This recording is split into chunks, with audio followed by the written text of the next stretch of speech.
In the spring of 1966, a man named Ernesto Miranda was arrested in Phoenix. The police had very little to go on, but they suspected Miranda of kidnapping and raping an 18-year-old woman 10 days earlier. The officers interrogated Miranda for 2 hours and were rewarded for their effort. Miranda admitted to the rape charge and signed a confession paper. There was just one problem. During the interrogation, Miranda had been alone, and at no point was he informed that he had the right to legal counsel. When the case went to trial, Miranda's written confession was used as evidence. He was quickly convicted, but his lawyer appealed because Miranda had never been informed of his rights and thus, according to his lawyer, the confession was not voluntary. The Arizona Supreme Court upheld the decision, but eventually the case made it to the United States Supreme Court. The United States Supreme Court overturned the Miranda ruling by a vote of 5-4 because the person in custody must, prior to interrogation, be clearly informed that he has the right to remain silent, and that anything he says will be used against him in court.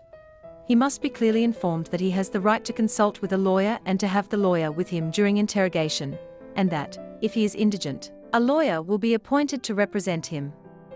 The Supreme Court had just created a bright line rule. The power of bright line rules. A bright line rule refers to a clearly defined rule or standard.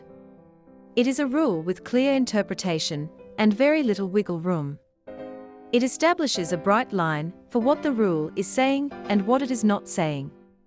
The Miranda ruling is one example.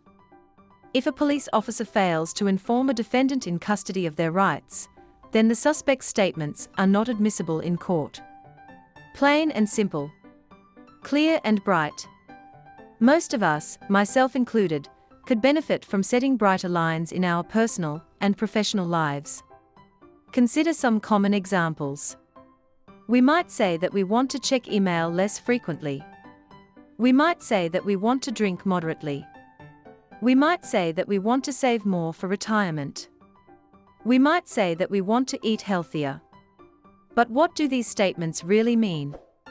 What does it mean to check email less frequently? Are you going to try to be better about it and hope that works? Will you set specific days or certain times when you will be unavailable? Will you check email on weekends? Will you process email only on your computer? What, exactly, is moderate drinking? Is it 1 drink per week? 5 drinks per week? 10 drinks per week? We haven't defined it, so how will we know if we are making progress? What does it mean to save more? More is not a number. How much is more? When will you save? Every month? Every paycheck? What does eating healthier look like on a daily basis? Does that mean you eat more servings of vegetables? If so, how many more? Do you want to start by eating a healthy meal once per day? Twice per day? Every meal?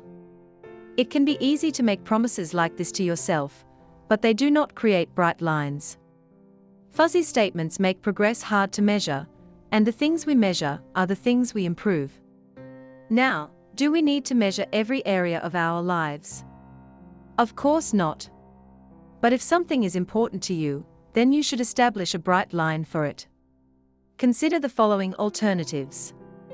I only process email between 11 a.m. and 6 p.m. I enjoy a maximum of 2 drinks per night. I save $500 per month for retirement. I eat at least 2 types of vegetables per day. These statements establish bright lines. These statements make action steps precise and obvious. Vague promises will never lead to clear results. Using bright lines to break bad habits. The examples I outlined above focused primarily on building new behaviors, but bright line rules can be used just as effectively to break bad habits or eliminate old behaviors. My friend Nir Eyal proposes a similar strategy that he calls progressive extremism. To explain the concept, Nir uses the example of being a vegetarian. If you were interested in becoming a vegetarian, you might start by saying, I don't eat red meat. The goal is not to change everything at once, but to take a very clear and extreme stand in one small area. You are establishing a bright line on that topic. Over time, you can progressively move your bright line forward and add other behaviors to the mix. I.e., I don't eat red meat or fish. And so on. How bright lines unleash your hidden willpower. Establishing bright lines in your life can provide a huge boost in daily willpower. Here are 2 reasons why.